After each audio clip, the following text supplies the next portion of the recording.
first, my royal masterminds, Lady Colin Campbell and Phil Dampier. And King Charles used his historic speech in the French Senate today to seemingly square up to nut zero slashing Rishi Sunak and announce global warming as our most existential threat. Watch.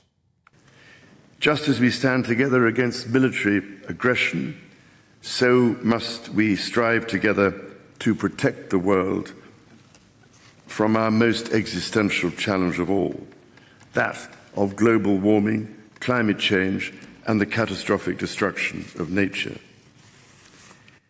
Now, that address, it was very well received, by the way, came just hours after Sunak took an axe to nut zero targets, including a delay on the ban on new petrol and diesel cars by 5 years to 2035. So, Lady C, is the green-conscious king potentially undermining Sunak by emphatically pushing the climate alarm today of all days?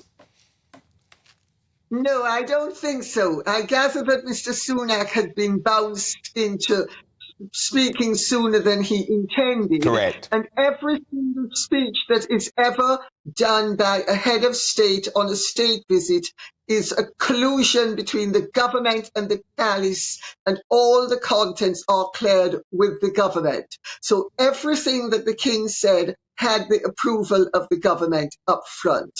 I think it's just unfortunate timing. Having said that, I do think that the king needs to modify his language every now and then.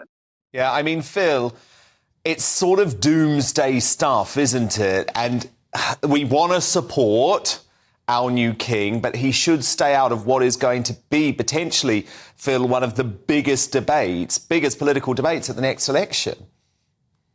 Yeah, good evening, Dan. I mean, we all know what Charles thinks about the environment. He's been going on about it for years. But in actual fact, I thought this speech was actually quite clever. I mean, he played a very small clip there, but he did make a big reference to modern technology, innovation, how the private sector would find solutions to all these problems.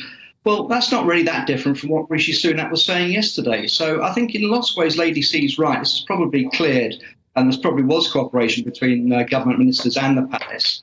And I don't think he's really stepping out of line. So I don't think in this particular occasion he's particularly crossing his bounds. I mean, after all, these targets that Rishi Sunak come up with, they're just the same as they are in Europe. So they're not really sticking out. But in terms of the tour itself, I think the soft power of Charles is doing well. It's been a very good trip.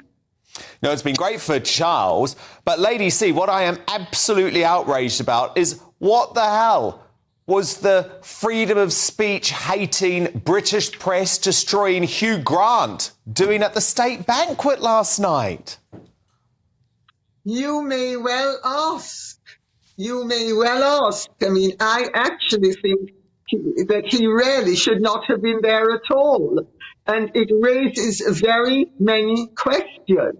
Having said that, I get why he was asked, because they needed one or two popular international celebrities there. And so they had Mick Jagger and they had Hugh Grant, because there are not that many popular British international celebrities. So I really think that's, they had to scrape the bottom of the barrel because there weren't that many of them available. But surely, Phil, any celebrity would go to a big event like that. What I don't understand is Hugh Grant is a big Harry and Meghan backer and was completely behind them quitting the royal family. Yeah, a couple of years ago, he gave an interview, didn't he, in which he said that the tabloids had virtually killed Harry's mother, killed Princess Diana. So I shouldn't think they talked about that with the king last night, but I didn't realise how popular Hugh Grant was in France. Apparently in 2006, he was given an honorary César, which is like an honorary Oscar. So obviously they like him out there. Touch of glamour. But there are about 180 celebrities, as Lady C says: Mick Jagger, Arsene Wenger, a couple of footballers. Not quite sure. But look, it has been a great week. It's been a great week for the royal family because Prince William's tour of New York was a major success. However, it was marred by fresh calls from the president of Guyana for reparations. The Good Morning Britain host Richard Madeley, however, was having none of it. Take a look at this. One of the points you're going to be making today is about our royal family. And you feel that it's not just about the finances involved here in terms of reparations for slavery, it's about the gestures. And you think that the British royal family should make a big gesture, don't you? What do you mean? Hand over a palace to your country? Phil, what did you make of that?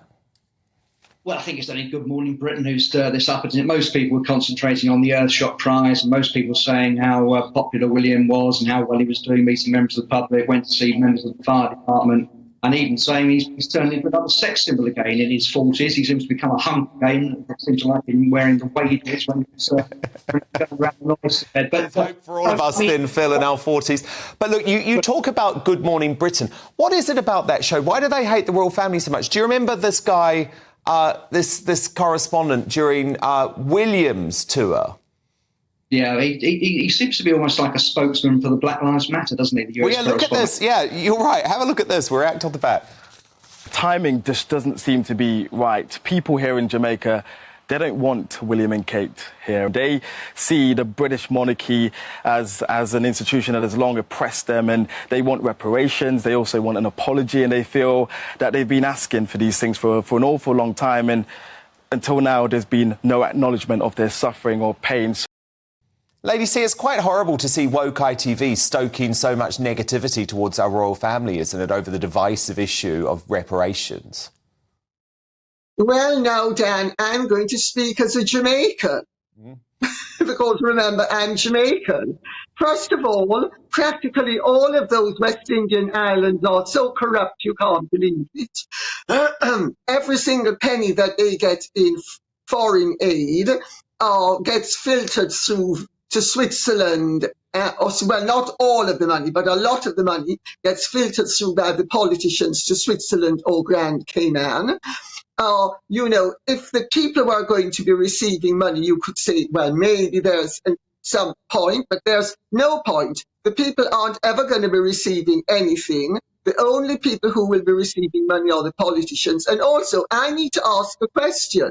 Go on. Why are the British being put in the frame for reparations? Why are it over slavery? Why aren't the former slaves asking the people who enslaved them initially, who captured them and sold them into captivity to the white man for reparations Very good first? question. Very good question, but unfortunately, King Charles did open the door to this. But Lady Colin Campbell, Phil Dampier, fascinating analysis as ever. Thank you both so much, my royal masterminds.